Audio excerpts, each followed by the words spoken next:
All right.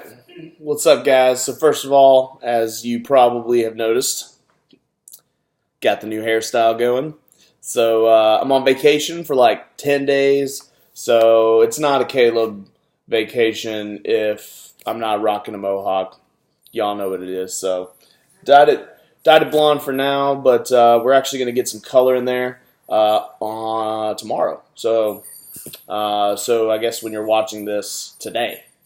So Sunday I'll be getting some color in there, and y'all will see it in the week 2 recaps. So anyway, let's jump right into this last team breakdown that I have for my fantasy league. The team is Rub-a-Dub Chub, and I like the name. It's funny. It's funny. It's winning. I like it. So you know. What's going on?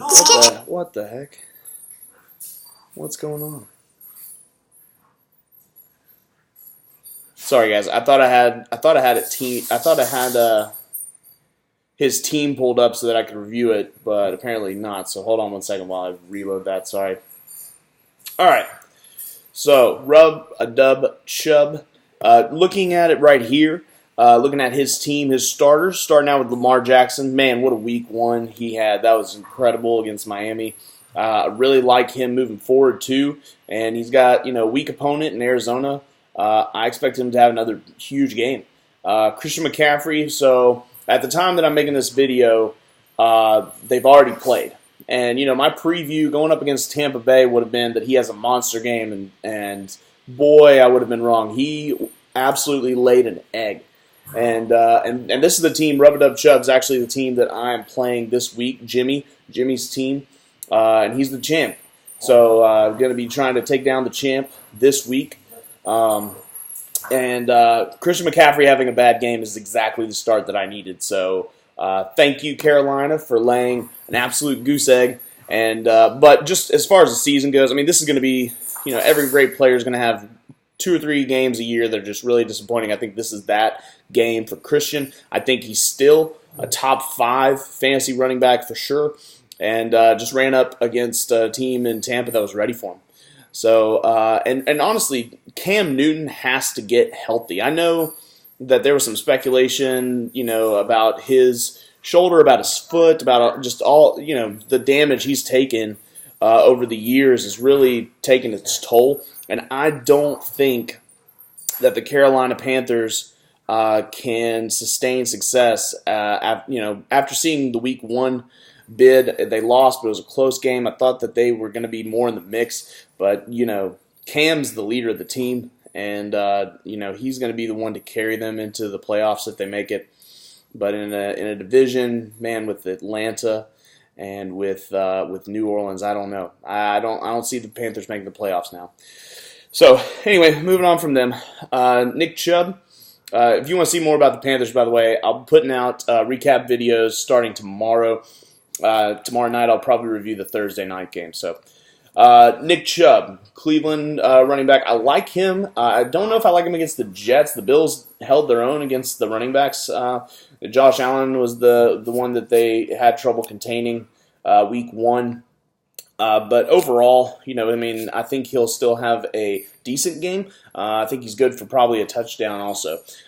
Mike Evans, again, game's already over, so, it's easy to see he only scored 10 points. That fares well for me. That's less than what I think he was projected. And so I think that he'll, again, probably finish a top 25 receiver for the year, but just another off week for some of Jimmy's players, man. I feel really good going into Sunday. Josh Gordon for New England, I think he could have a monster game going up against Miami this week. In general, I think that he's a good player, but the baggage that he has off the field obviously is a concern. Darren Waller, I don't really honestly know much about him. I don't get to many of these players, and because I feel like I have a pretty good gauge on most of the league. There's not many players that I get to, and I'm like, who is this guy? And I have no idea who this guy is. Okay, so 7 catches for 70 yards the first week. Okay. All right, and you know what? Derek Carr did look impressive. Going up against Kansas City, that's a tough matchup, but their defense does not look strong this year. I actually think that Waller then could probably have a pretty decent game. So, dogs are going crazy. I don't know if you can hear them. Chris Carson, the running back for Seattle.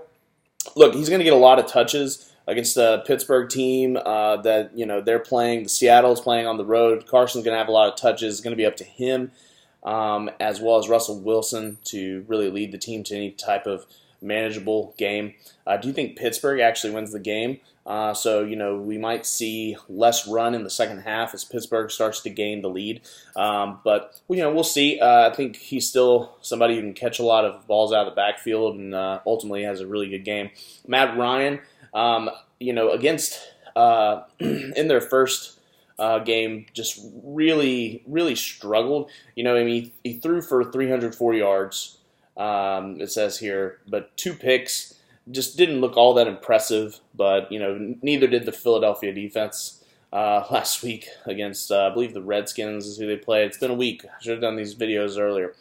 I feel like Matt Ryan has a decent game, but, he's still in the bottom half of the quarterbacks in the league in terms of fantasy value. I put him probably in the 15 to 20 range. Ravens defense going up against Arizona, I like that. I think they played well against Miami, but Miami's a pretty weak team, but so is Arizona. I think if they can lock down the run, hold Fitzgerald down to 4 or 5 catches, no touchdowns, then they've got a real shot to put up some points. And playing at home against Arizona, they're not going to lay an egg. They're going to get you at least 9 or 10 points. So on his bench, he's got Emmanuel Sanders, Miles Sanders, Will Fuller, Cole Beasley, okay, I like that. The Cowboys defense, Devin Singletary, running back for Buffalo, and Mark Andrews, Baltimore tight end. I really like the wide receiver depth on his bench. Cole Beasley, Will Fuller, those are some really good backup wide receivers. And, when you have somebody like Josh Gordon on your team at the receiver position, that could be really good. And also, he's got McCaffrey, Chubb, and Carson. But beyond that, he doesn't have much running back depth, so it looks like that flex position on those bye weeks is going to be filled with the receiver. And when you've got options like Cole Beasley, Will Fuller, and Emmanuel Sanders, you're probably going to have a decent matchup for one of those weeks. So, I look for Will Fuller and Emmanuel Sanders and Cole Beasley to all get in the mix on starting rotation at least for 1 or 2 weeks this year if they remain on his roster. Overall, man, he's a former champ. He knows what he's doing. He had a really good draft. I mean, whenever I reviewed the draft, I didn't put up videos for it, but whenever I was reviewing the draft, I didn't actually think that he had a top 5 draft in our league. But now looking at week 1, and I know it's early, I get it. I think he has a top 5 team. He's going to be in the playoffs, and he's going to be hard to bring down. But I've got him this week. I'm starting out really good with Christian McCaffrey and Mike Evans having less than the standard, less than average games. So, but overall, Jimmy, solid team. So, hopefully I can take you down this week. But for the season, your outlook looks pretty good.